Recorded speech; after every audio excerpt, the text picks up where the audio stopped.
Lift the hood of a recently launched model, and you won't find an engine. You'll find a wall of plastic. Try to move that plastic, and you'll quickly discover it was designed to stop you. Tamper-resistant screws, digital locks, legally sealed components. The driveway mechanic isn't dying, he's being executed. And it's no accident. This is a calculated assault on your finances.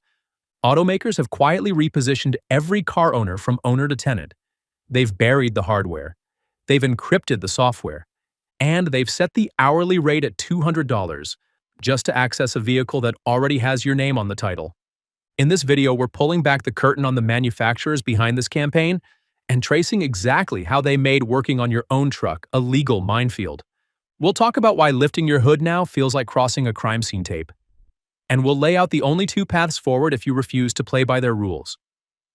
This is the story of how your truck was taken from you and what you can do to take it back. Before diving in, take a moment to like and subscribe to the channel. It helps keep investigations like this coming. Number 1. The disappearing simplicity of cars. There was a time when cars spoke a language that anyone could learn.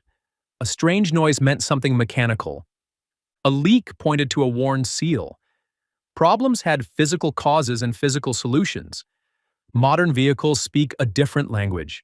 They communicate through error codes, encrypted systems, and layers of software logic. A malfunction is no longer just a faulty part. It is a digital event. Even something as simple as replacing a component has become a negotiation with the vehicle's computer. Install a new part, and instead of working immediately, the system may reject it entirely. Not because it is broken, but because it has not been approved. This is where the shift becomes clear. The barrier is no longer skill. The barrier is access. Number 2. The rise of software lockouts. Under the surface of every modern vehicle is a network of computers constantly talking to each other. These systems manage everything from engine timing to window controls. But they also serve another purpose: control over repairs. Many components now come with unique digital identities. When installed, the vehicle checks whether the part is recognized and authorized. If it is not, the system can disable it completely. This means a perfectly functional replacement part can be rendered useless without the right digital handshake. And that handshake is often locked behind proprietary tools that only dealerships or authorized service centers can access. The result is a new kind of dependency, not on mechanical expertise, but on manufacturer approval. Number 3. Hardware designed to discourage. Before software became the gatekeeper, physical design began laying the groundwork. Modern engine bays are packed tighter than ever. Components are layered, buried, and shielded behind panels that require extensive disassembly just to reach basic parts. What used to be a quick repair can now involve removing multiple sections of the vehicle. Tasks that once took minutes now take hours. In some cases, specialized equipment is required just to access the problem area. This is often justified as efficiency in design, better aerodynamics, improved space utilization, but the side effects are undeniable. Accessibility has been sacrificed. The machine is no longer built for easy maintenance. It is built for controlled maintenance. Number 4. The intricate DIY repairs. Routine tasks that were once considered basic are now anything but.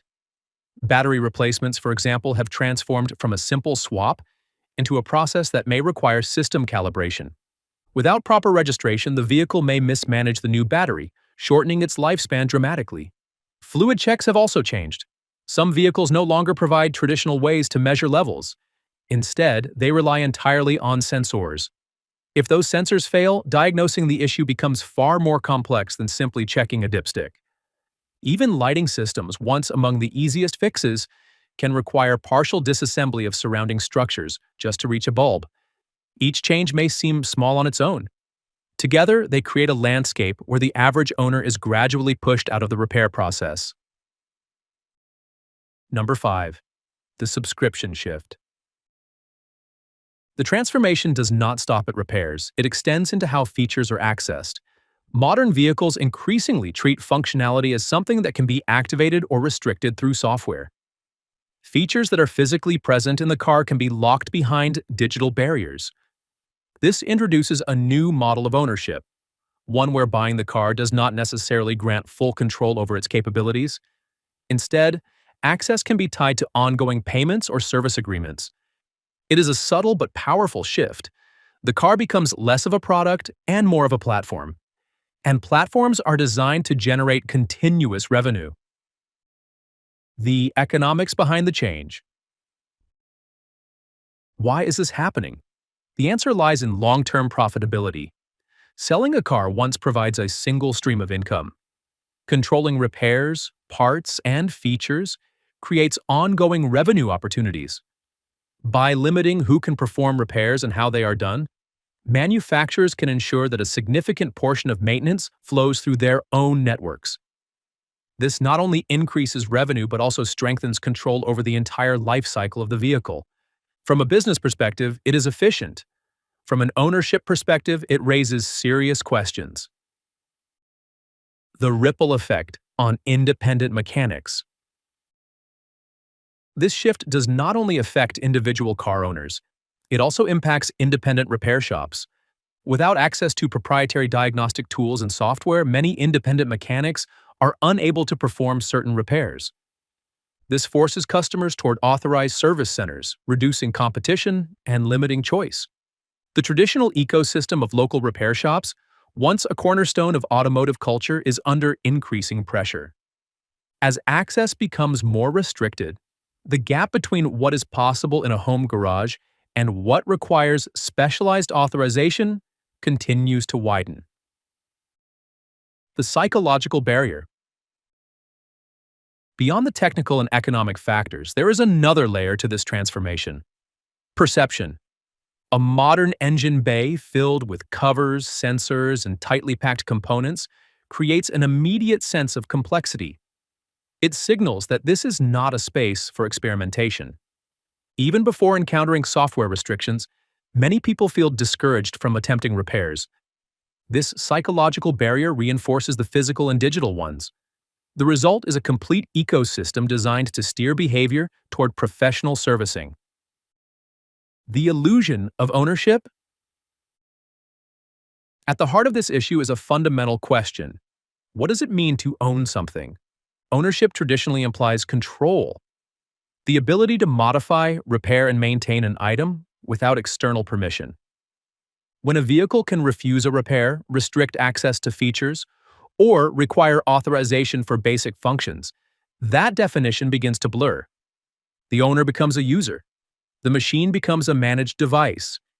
It is a subtle shift, but one with significant implications. The fight for the right to repair. In response to these changes, a growing movement has emerged advocating for the right to repair. This movement seeks to ensure that consumers and independent technicians have access to the tools, information, and parts needed to fix their own devices, including vehicles. Legislation in various regions aims to push back against restrictive practices, promoting transparency and accessibility. While progress has been made in some areas, the battle is far from over. The outcome will shape the future of ownership, not just in automotive spaces, but across many industries. The two roads ahead. For those navigating this new landscape, two distinct paths are emerging. One path embraces modern vehicles with all their technological advancements, accepting the trade-offs in control and repairability. The other path leans toward older, more analog vehicles. Machines that may lack the latest features but offer a level of transparency and accessibility that modern designs often do not. Each choice comes with its own set of advantages and challenges. What matters is understanding the implications of that choice.